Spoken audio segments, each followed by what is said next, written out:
Central limit theorem. Central limit தியரத்தை வந்து லிண்டன்பர்க் Levy theorem அப்படின்னு சொல்லுவாங்க. ஓகேவா?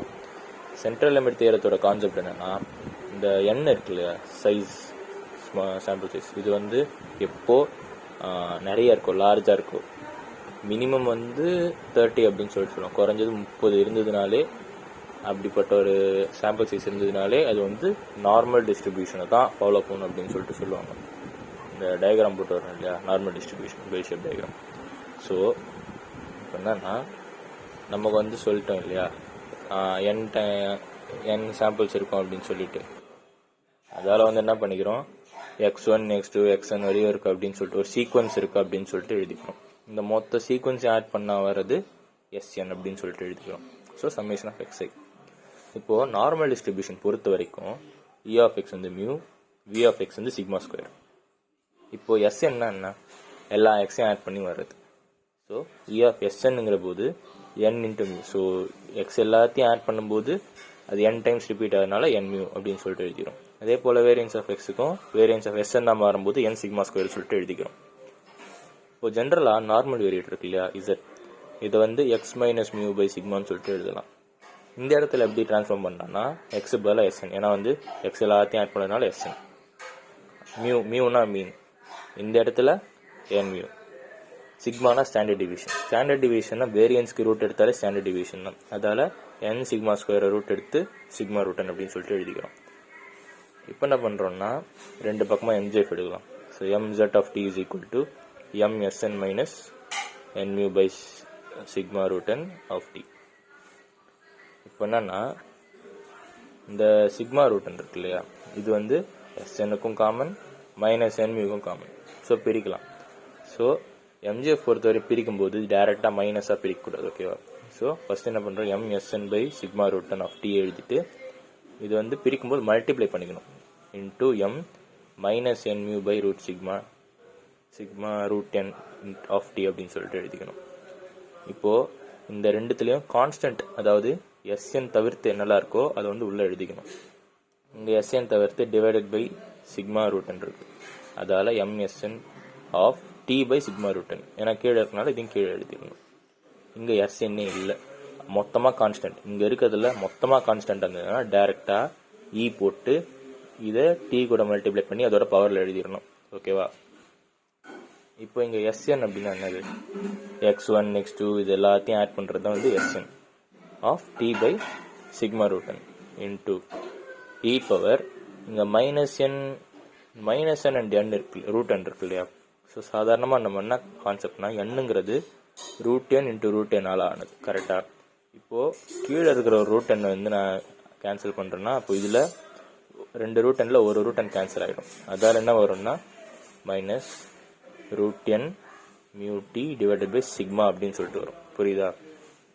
ஒரு எண்ணுங்கிறது ரூட் n உருவானது, ரெண்டு ரூட் n உருவானது. ஒரு ரூட் n போகும்போது மேலே இருக்க ஒரு ரூட் n போயிட்டு வெறும் ரூட் n மட்டும் இருக்கும். ஓகேவா? இப்போது நம்ம என்ன கண்டிஷனில் எடுக்கிறோம் இந்த x1 x2 இது எல்லாத்தையும்னா, இது வந்து இந்த x1 x2 xn எல்லாமே வந்து ஐடென்டிக்கலாகவும் இண்டிபெண்ட்டாகவும் இருக்குன்னு சொல்லிட்டு கன்சிடர் பண்ணுறோம். ஐடென்டிக்கலாக எல்லாமே ஒரே மாதிரி இருக்குன்னு அர்த்தம் ஆகிடும் இல்லையா. ஸோ அப்போ இது எல்லாமே வந்து எக்ஸ்னே கன்சிடர் பண்ணிக்கலாம். ஸோ அப்போது எக்ஸ் எல்லாத்தையும் ஆட் பண்ணுறோன்னா அது என்ன ஆகும், n டைம்ஸ் வந்து ரிப்பீட் ஆகும். கரெக்டாக? ஸோ n டைம்ஸ் வந்து எக்ஸ் அப்படியே ரிப்பீட் ஆகிட்டே போகும். அதால் நம்ம என்ன பண்ணுறோம், ஹோல் பவர் n போட்டுக்கிறோம். ஓகேவா? ஸோ எக்ஸு n டைம்ஸ் வந்து ரிப்பீட் ஆகிட்டே இருக்குது. ஓகேவா? ஸோ அப்போ எப்படி வரும்னா, mx of t by sigma root n, திரும்ப வந்து mx of t by sigma root n, இப்படி வந்துனே இருக்கும். ஓகேவா? ஸோ அதனால் வந்து என்ன பண்ணுறோம், mx of t by sigma root n whole power n போட்டுறோம். இப்போ இங்கே e power minus root n mu t by sigma இப்படி எழுதிடுறோம். ஓகேவா? இப்போ ரெண்டு பக்கமும் வந்து நம்ம என்ன பண்ணுறோம், லாக் எடுக்கிறோம். ஓகேவா? Log on both sides. இந்த பக்கம் வந்து mz ஆஃப் t இல்லையா. ஸோ லாக் எடுக்கும்போது log of mz of t is equal to log of mx of t by sigma root n whole power n into e power minus root n mu t by sigma. ஓகேவா. So இப்படி எழுதிடணும். இப்போது லாகில் இது ரெண்டும் இருக்கு இல்லையா, நம்ம என்ன பண்ண போகிறோம் அப்படின்னா இந்த லாக் இருக்கு இல்லையா, லாகில் வந்து ரெண்டு இது மல்டிப்ளை ஆச்சுன்னா அதை பிரித்து எழுதும்போது லாக் எம் ப்ளஸ் லாக் என் அப்படின்னு சொல்லிட்டு எழுதலாம். ஓகேவா. அதே போல் இது ரெண்டுத்தையும் நம்ம பிரித்து எழுத போகிறோம். ஓகேவா. ஸோ இப்படி பிரிச்சிட்டோம்.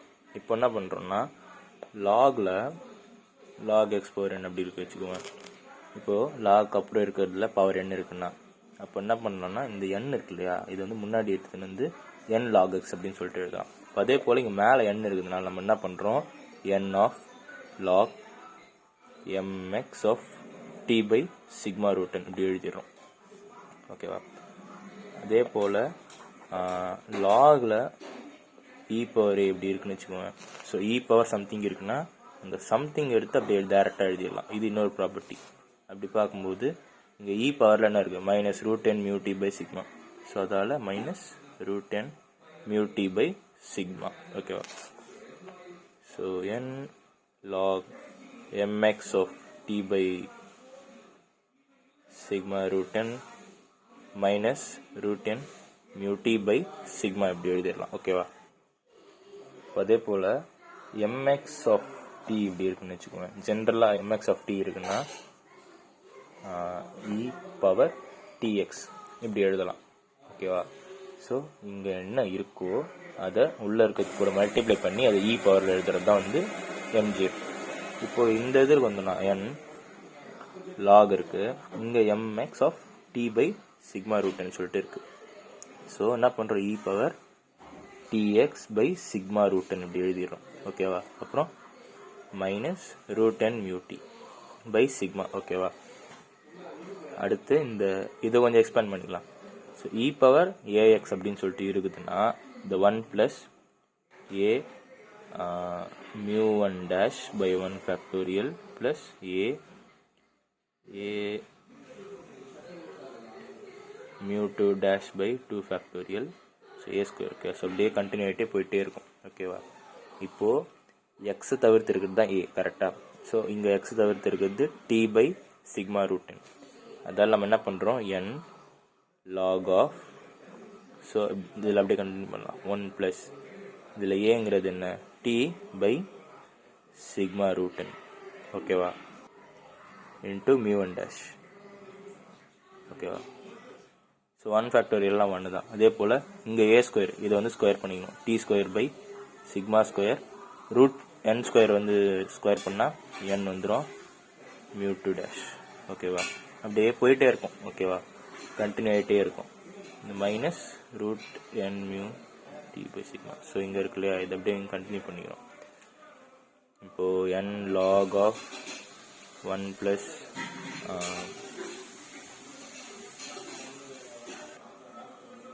இப்போ இது வேணால் இதே இன்னொரு வாட்டி எக்ஸ்பேண்ட் பண்ணுறது இன்னொரு ஃபார்முலா இருக்குது. So log of 1 plus x அப்படின்னு சொல்லிட்டு, ஸோ 1க்கு அப்புறம் ப்ளஸில் இருக்கிற எல்லாத்தையும் எக்ஸாக கன்சிடர் பண்ணோம் அப்படின்னா இதை வந்து எப்படி எழுதலாம்னா x minus x square by 2 plus x cube by 3 minus x power 4 by 4 அப்படியே கண்டினியூட்டே போயிட்டுருக்கும். ஓகேவா. ஸோ n அப்படியே வச்சுக்கலாம். இதில் எக்ஸுங்கிறது இந்த ஒட்டுமொத்த டேர்முமே. ஓகேவா. நம்ம வந்து ரொம்ப பெருசாக போக போகிறது இல்லை. ஸோ ஃபஸ்ட்டு இதை எழுதிக்கலாம். ஓகேவா. T by sigma root n mu 1 dash. Okay. Mu 1 dash minus ஆமாம் plus plus plus t square by sigma square of n mu 2 dash அப்படியே கண்டினியூட்டே போயிட்டுருக்கும். ஓகேவா. ஸோ இது இப்போ இது அந்த எக்ஸு. இப்போது இது அடுத்தது எக்ஸ் ஸ்கொயர் பை 2. ஸோ கீழே 2 இருக்குல்ல, ஸோ 1/2 போட்டு எக்ஸ் ஸ்கொயர். ஸோ இது எல்லாத்தையும் ஸ்கொயர் பண்ணிக்கணும். T by sigma root n mu 1 dash plus t square by sigma square n mu 2 dash அப்படியே ப்ளஸ் அப்படியே போயிட்டுருக்கோம் ஹோல் ஸ்கொயர்.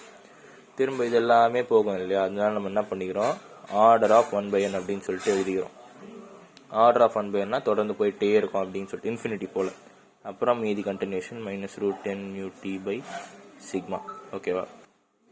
இதில் ஏற்கனவே சொல்லியிருந்தோம் இல்லையா, அந்த எக்ஸ் வந்து எல்லாமே வந்து ஐடென்டிக்கலாக இருக்குது. ஸோ x1 x2 வந்து எல்லாமே நம்ம எக்ஸ் கன்சிடர் பண்ணலாம்னு சொல்லிட்டு, அதே போல் இதில் மியூ1 மியூ2வே வந்து நம்ம ஜென்ரலாக மியூன்னு சொல்லிட்டே கன்சிடர் பண்ணிக்கலாம். இப்போது இந்த எண் இருக்கு இல்லையா, இந்த எண் வந்து எல்லாத்தையும் உள்ளே வந்து மல்டிப்ளை பண்ண போகிறோம். ஓகேவா? மல்டிப்ளை பண்ணோம்னா நமக்கு என்ன வரும்னா n mu t by sigma. இப்போ அப்படியே மல்டிப்ளை பண்ணுறோம் அப்படின்னா √n. ஓகேவா?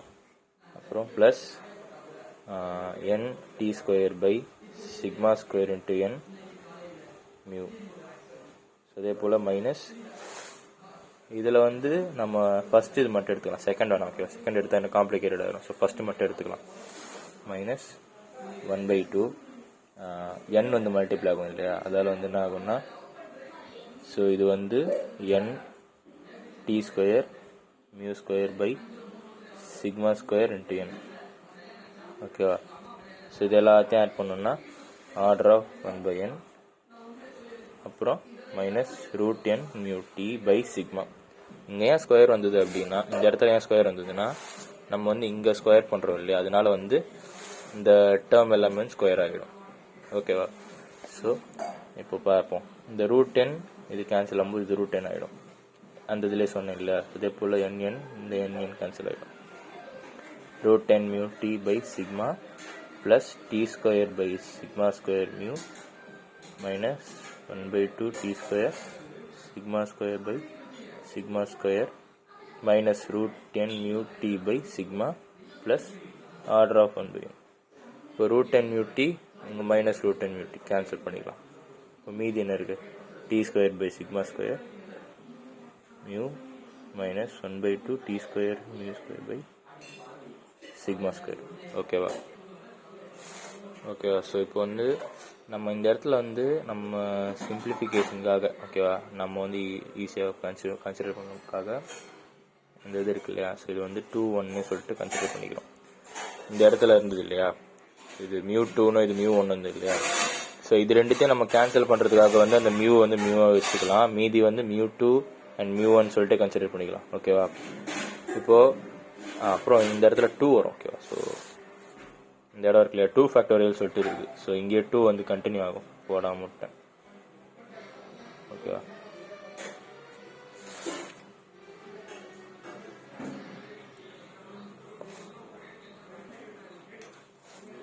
ஸோ இப்போ பார்த்தோம்னா இதில் காமனாக இருக்குது, ரெண்டுத்துலேருந்து காமனாக இருக்குது, வெளியே எடுத்துடலாம்.